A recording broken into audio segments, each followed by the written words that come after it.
নমস্কাৰ সকলোকে hour education centre চেনেলৰ সকলোকে স্বাগতম জনাইছোঁ। আজি আমি এইটো ভিডিঅ'ত পঢ়িম যে অসম জাতীয় বিদ্যালয়ৰ ক্লাছ 6ৰ অসমীয়াৰ পাঠ নং 9 অসমৰ সত্ৰ অনুষ্ঠান। ইয়াৰ আজি প্ৰশ্নটো এইটো ভিডিঅ'ত আলোচনা কৰিম। ভিডিঅ'টো চাই থাকক।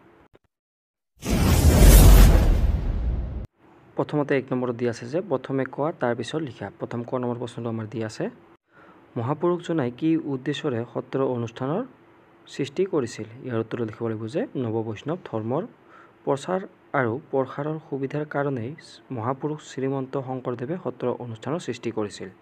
তাৰপিছত খ নম্বৰ প্ৰশ্নটো কৈছে যে শংকৰদেৱে ক'ত প্ৰথমতে সত্ৰৰ সূত্ৰপাত কৰিছিল? ইয়াৰ উত্তৰ লিখিম শংকৰদেৱে বৰদোৱাত প্ৰথমতে সত্ৰৰ সূত্ৰপাত কৰিছিল।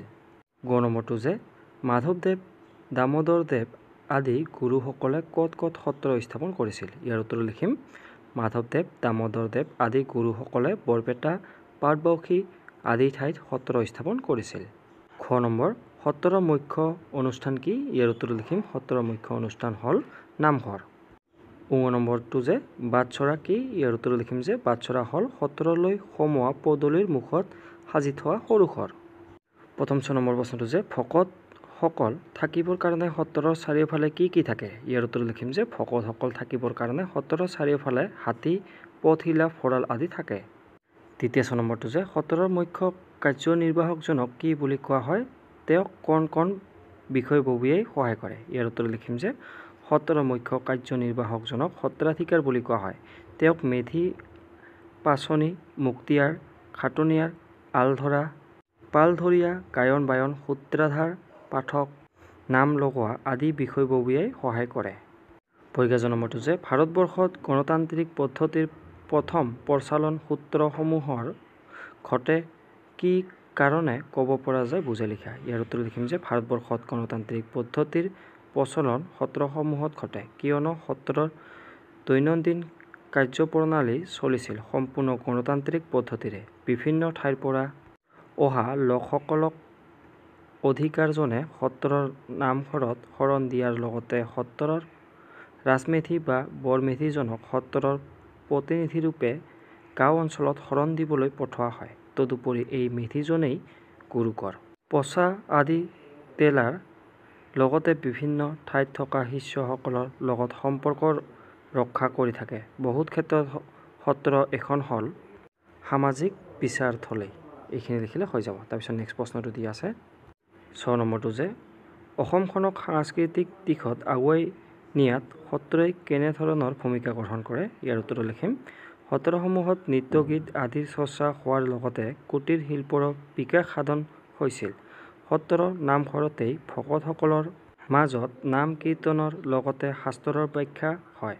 গাঁৱৰ অনাসৰী লোকে সত্ৰৰ যোগেদি শাস্ত্ৰৰ কথা জনাৰ লগতে নৈতিক জ্ঞানো লাভ কৰে।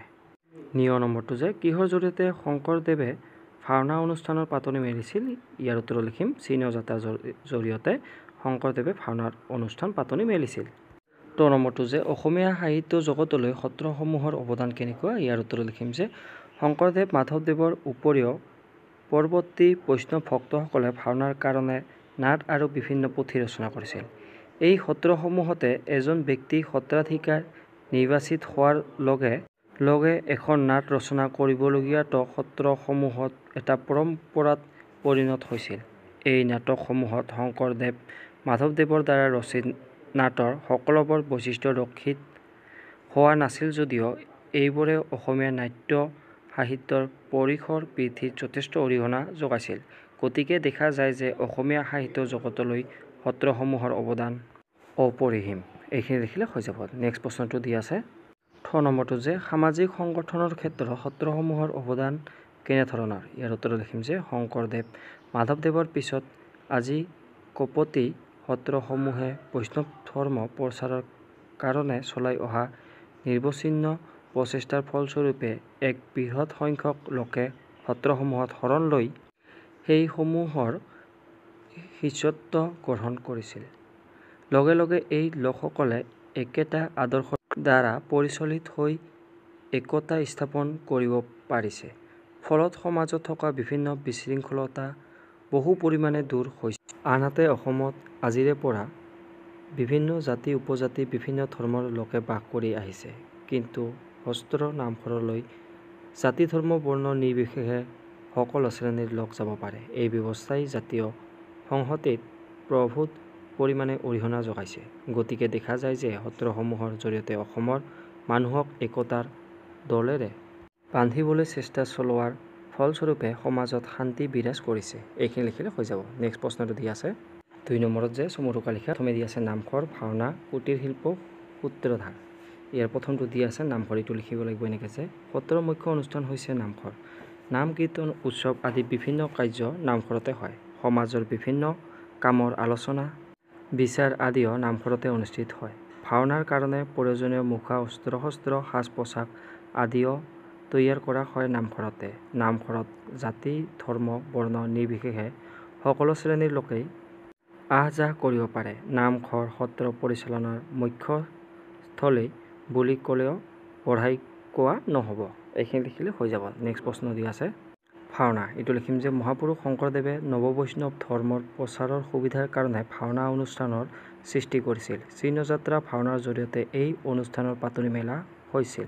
ভাওনাত সংস্কৃত নাটকৰ আৰ্হিত সূত্ৰধাৰ গায়ন বায়ন আদি চৰিত্ৰৰ সৃষ্টি কৰা হৈছিল। খোল তাল আদি বাদ্যৰ সংযোজন কৰা হৈছিল।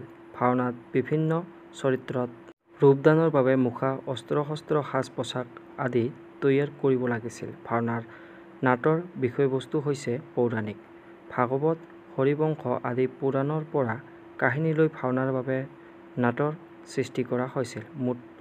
মুঠৰ ওপৰত ক'ব পাৰি যে ভাওনাৰ জৰিয়তে মহাপুৰুষ শংকৰদেৱে অসমত প্ৰথম নাট্যাভিনয়ৰ পাতনি মেলিছিল।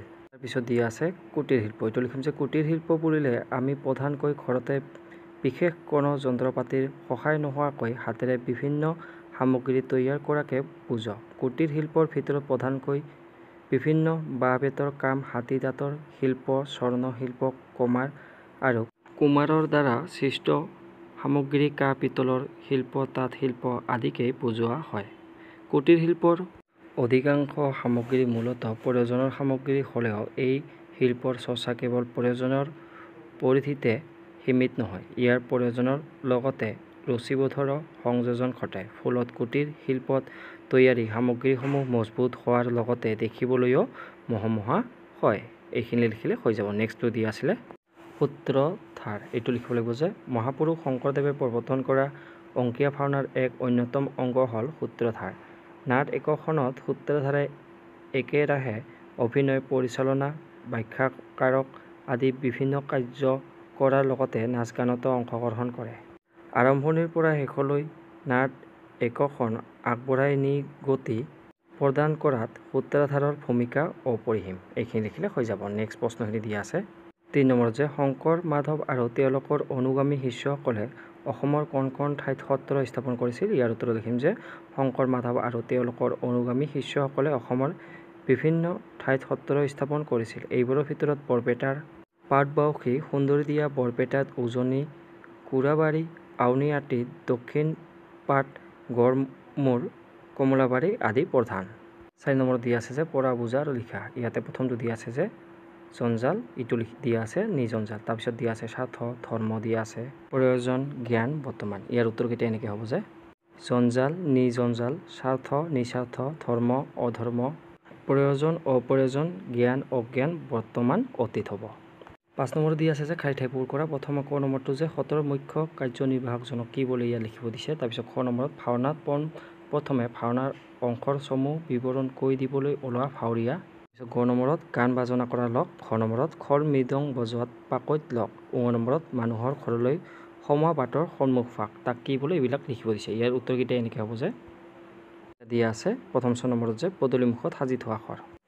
ক নম্বৰটো দি আছিলে যে সত্ৰৰ মুখ্য কাৰ্যনিৰ্বাহকজনক তাক সত্ৰাধিকাৰ বোলে। তাৰপিছত খ নম্বৰত যে ভাওনাত প্ৰথমে ভাওনাৰ অংশ চমু বিৱৰণ কৈ দিবলৈ ওলোৱা ভাৱৰীয়া তাক আমি সূত্ৰধাৰ বুলি কওঁ। ক নম্বৰত যে গান বজনা কৰা লোক তাক আমি গায়ন বুলি কওঁ। খ নম্বৰত যে খোল মৃদং বজোৱাত পাকৈত লোক তাক আমি বায়ন বুলি কওঁ। ঙ নম্বৰত যে মানুহৰ ঘৰলৈ সোমোৱা বাটৰ সন্মুখভাগ তাক আমি পদূলিমুখ বুলি কওঁ। তাৰপিছত প্ৰথম চত যে পদূলিমুখত সাজি থোৱা ঘৰ তাক আমি বাটচৰা বুলি কওঁ। 6 নম্বৰত দিয়া আছে যে বাক্য ৰচনা কৰা। প্ৰথমে দিয়া আছে নামঘৰ, গায়ন বায়ন, পোচাক পৰিচ্ছদ, তাৰপিছত সাজ পোছাক। ইয়াৰে প্ৰথমটো নামঘৰটো এনেকৈ লিখিম যে নামঘৰ হৈছে অসমীয়া জাতীয় জীৱনৰ সাংস্কৃতিক পাঠশালা। খ নম্বৰটো গায়ন বায়ন। এইটো লিখিম যে আমাৰ স্কুলৰ সাংস্কৃতিক শোভাযাত্ৰাত গায়ন বায়নকে ধৰি সকলোৱে অংশগ্ৰহণ কৰিছে। গ নম্বৰত যে পোচাক পৰিচ্ছদ। এইটো লিখিম যে ভাওনাৰ অভিনেতাসকলৰ পোচাক পৰিচ্ছদ কাহিনীৰ লগত খাপ খোৱাকৈ তৈয়াৰ কৰি লোৱা হয়। তাৰপিছতটো সাজ পোছাক। এইটো লিখিম যে সাজ পোছাকে মানুহ একোজনৰ ব্যক্তিত্বক প্ৰভাৱিত কৰে। 7 নম্বৰ প্ৰশ্নটো দি আছে যে পাঠত কেইবিধমান বাঁহ বেতৰ সঁজুলিৰ নাম উল্লেখ আছে, তোমালোকে পাঠত নথকা আন সঁজুলিৰ নাম লিখা। ইয়াৰ উত্তৰখিনি লিখিম যে পাঠত উল্লেখ থকা সঁজুলি কেইবিধৰ উপৰি আন কেইবিধমান বাঁহ বেতৰ সঁজুলি হ'ল ডলা, কুলা, চালনী, জাকৈ, পল, ডুবি, মূঢ়া, জুলুকি, চেপা, খালৈ, মৈ ইত্যাদি। এনেকৈ বা এইখিনি লিখিলে হৈ যাব। আজিলৈ ধন্যবাদ।